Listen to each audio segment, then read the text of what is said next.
आप देख रहे हैं सागर टीवी न्यूज। नमस्कार, सागर टीवी न्यूज में आपका स्वागत है। आप देख रहे हैं सागर का पहला न्यूज बुलेटिन जो पहुंचा है खबरें सीधे आप तक आपके मोबाइल पर। मैं हूं सुरेश वाकले। आइए सबसे पहले एक नजर डाल लेते हैं दिन भर की खास खबरों पर। 332 स्थित दुकान में आग की खबर से मचा हड़कंप। शॉर्ट सर्किट से मीटर में लगी थी आग। चुनाव के बाद कांग्रेस प्रत्याशी कर रहे आराम और भाजपा प्रत्याशी पहुंचे महाराष्ट्र। प्रभु यीशु को याद करके धूमधाम से मनाया गया गुड फ्राइडे। भाजपा ऊर्जा प्रकोष्ठ के प्रदेश संयोजक ने लगाया मोतीनगर थाना के एसआई पर आरोप। डरा धमकाकर मांग रहे पैसे। तिली वार्ड से दुपहिया वाहन ले उड़े अज्ञात चोर। चुनाव में अधिग्रहण किए गए वाहन वापस लौटे अपने ट्रैक पर। परकोटा स्थित गौर टावर के पास लगा जाम। इमरजेंसी सायरन बजाती फंसी रही एक एम्बुलेंस। अब खबरें विस्तार से। शुक्रवार की शाम को 332 क्षेत्र स्थित दुकान में शॉर्ट सर्किट से मीटर में आग लग गई। वहीं इस दौरान दुकान में आग लगने की खबर से लोगों में हड़कंप मच गया। शहर के 332 क्षेत्र में शाम करीब 6:45 बजे आग लगने की खबर से हड़कंप मच गया। दरअसल 332 स्थित संभव फैशन की कपड़े की दुकान के पास एक विद्युत खंभे में शॉर्ट सर्किट हो गया था और इसी बीच कपड़ा दुकान में लगे बिजली के मीटर ने आग पकड़ ली। वहीं इसकी सूचना पुलिस कंट्रोल रूम को मिली और मौके पर दो फायर ब्रिगेड की गाड़ियां पहुंच गईं। लेकिन तब तक विद्युत विभाग ने लाइट बंद कर दी थी और आग बुझ गई। उधर आग लगने की खबर से दुकान के पास काफी भीड़ लग गई थी। लोकसभा चुनाव मतदान के बाद कांग्रेस प्रत्याशी गोविंद सिंह राजपूत अपने ही घर पर आराम कर रहे हैं। सागर टीवी न्यूज से बातचीत में चुनाव में अपनी जीत पर उन्होंने खासा भरोसा जताया है। शुक्रवार को लोकसभा चुनाव मतदान के बाद सागर टीवी न्यूज की टीम कांग्रेस प्रत्याशी गोविंद सिंह राजपूत के घर पहुंची। हमारे संवाददाता ने जब उनसे पूछा कि मतदान हो चुके, अब आप क्या कर रहे हैं, तो उन्होंने कहा कि करीब 2-3 महीनों की व्यस्तता के बाद अब जाकर थोड़ा आराम मिला है। अभी तो जो 2 महीने से मेहनत हो रही थी, मेहनत का थोड़ा बहुत रेस्ट है। आज पहला दिन है जब मैं समझता हूं कि मैं 2-3 महीने बाद थोड़े से आराम से घर बैठ सका हूं। फिर जब उनसे पूछा कि लोकसभा चुनाव में किसकी जीत होगी, तो उन्होंने बड़े ही विश्वास के साथ बोला कि कांग्रेस पार्टी जीतेगी। स्वाभाविक है कांग्रेस पार्टी बनेगी और जनता का आशीर्वाद जैसे दिख रहा है उससे मेरी जीत श्योर है। तो वहीं भाजपा के प्रत्याशी लक्ष्मी नारायण यादव चुनाव के बाद महाराष्ट्र चले गए हैं।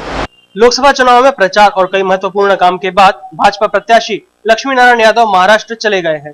सागर टीवी न्यूज की टीम जब उनसे बातचीत करने उनके निवास स्थल पहुंची तो वहां सिर्फ भाजपा समर्थक ही नजर आए। भाजपा प्रत्याशी लक्ष्मी नारायण यादव से फोन पर बातचीत की गई तो उन्होंने कहा कि वे महाराष्ट्र में हैं।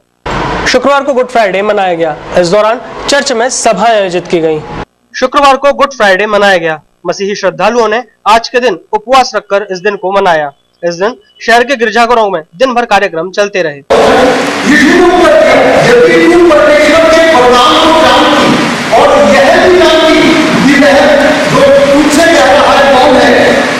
गुड फ्राइडे के दिन ही प्रभु यीशु को क्रॉस पर चढ़ाया गया था। कई यातनाएं झेलने के बाद इस दिन प्रभु यीशु ने अपने प्राण त्याग दिए थे। प्रभु यीशु के मृत्यु को प्राप्त करने के बाद इस शुक्रवार को गुड फ्राइडे के रूप में मनाया जाता है। भाजपा के जैव ऊर्जा प्रकोष्ठ के प्रदेश संयोजक शैलेश केशरवानी ने मोतीनगर थाने के एसआई केशव पटेल पर पैसे मांगने के गंभीर आरोप लगाए हैं। शुक्रवार को भाजपा के जैविक ऊर्जा प्रकोष्ठ के प्रदेश संयोजक शैलेश केशरवानी ने मोतीनगर थाने के एसआई केशव पटेल पर गंभीर आरोप लगाए हैं। शैलेश केशरवानी के अनुसार सुभाष नगर वार्ड स्थित किशन चंदानी जो कि तेल का व्यापार करते हैं, उससे केशव पटेल 20,000 रुपए की मांग कर रहे हैं। किशन चंदानी द्वारा पैसे न दिए जाने पर उन्हें धमकी दी जा रही है। माननीय किशन चंदानी जी का फोन आया मेरे पास कि मोतीनगर के एसआई जिनका नाम केशव पटेल बताया है, वो मेरे पास आए हैं और कह रहे हैं कि आप मेरे क्षेत्र में दुकान करते हो इसलिए मुझे 20,000 रुपए दो। और इस टाइप का ये चरित्र लोग कर रहे हैं। मैं माननीय एसपी सचिन दुग्गल से बात करूंगा और ऐसे पुलिस कर्मियों को तत्काल सस्पेंड किया जाए ऐसी मांग करूंगा। गुरुवार शाम तिली अस्पताल के पास से एक युवक की बाइक चोरी हो गई। मामला गुरुवार शाम का है जब मदन ठाकुर अपने दुपहिया वाहन MP15 MA 5090 से जिला अस्पताल के पास एक होटल में गया था। कुछ देर बाद जब वह वापस लौटा तो अज्ञात वाहन चोर हाथ साफ कर चुके थे। तिली हॉस्पिटल के पास में खड़ा हुआ था ट्रैक्टर, तो काफ़ी देर से हम लोग वहाँ पर खड़े हुए थे तो थक गए थे, उसको भूख लगी थी। बस स्टैंड में अंदर गया चाय नाश्ते के लिए लेने के लिए और बाहर अपनी बाइक खड़ी कर गया था। तो वहीं से जब मैं वापस लौटा तो मेरे को बाइक नहीं मिली। घटना की शिकायत करने मदन शुक्रवार को गोपालगंज थाने पहुंचा, जहां पुलिस ने उसे लिखित में आवेदन देने को कहा है। लोकसभा चुनाव में अधिग्रहण किए गए वाहनों को चुनाव आयोग द्वारा वापस लौटा दिया गया है। शुक्रवार को ये वाहन अपने अपने रूट पर दौड़ते नजर आए। शुक्रवार को लोकसभा चुनाव के मतदान में अधिग्रहण किए हुए वाहन वापस लौटे। ये वाहन लोकसभा चुनाव में अलग अलग पोलिंग बूथों पर कार्यरत कर्मचारियों को ले जाने के लिए लगे हुए थे। चुनाव आयोग द्वारा इन वाहनों का सोमवार को अधिग्रहण कर लिया गया था, जिसके बाद शुक्रवार को ये वाहन फिर से अपने रूट पर दौड़ने लगे। शुक्रवार को पितृ सेवा समिति द्वारा सिविल लाइन स्थित कार्यालय में पत्रकार वार्ता का आयोजन किया गया। शुक्रवार को सिविल लाइन स्थित कैरियर ट्रैक कार्यालय में पितृ सेवा समिति द्वारा पत्रकार वार्ता का आयोजन किया गया। समिति के अध्यक्ष दीपक पौराणिक ने बताया कि उनके द्वारा पिछले करीब 8 वर्षों से लावारिस शवों के दाह संस्कार जैसे समाज सेवी कार्य किए जा रहे हैं।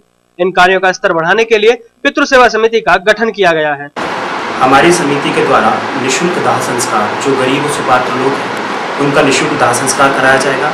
जो ऐसे व्यक्ति हैं जिनका परिवार में कोई नहीं है या लावारिस लाशें हैं, शव हैं, उनका दाह संस्कार और सारे क्रियाक्रम जो। शुक्रवार की शाम गौर टावर के पास जाम लग गया। जाम लगने की वजह से काफी देर तक 108 एम्बुलेंस भी फंसी रही। शुक्रवार की शाम परकोटा स्थित गौर टावर के पास जाम की स्थिति बन गई, जिसमें इमरजेंसी सायरन बजाती हुई एक एम्बुलेंस बहुत देर तक फंसी रही। यहाँ बेतरतीब वाहन पार्किंग की वजह से आए दिन ऐसी स्थिति बनी रहती है। वहीं यातायात पुलिसकर्मी सिर्फ मूक दर्शक बने रहते हैं।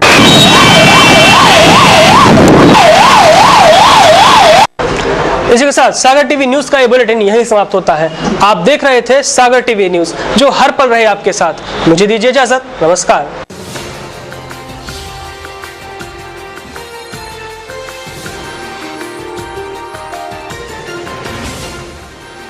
आप देख रहे हैं सागर टीवी।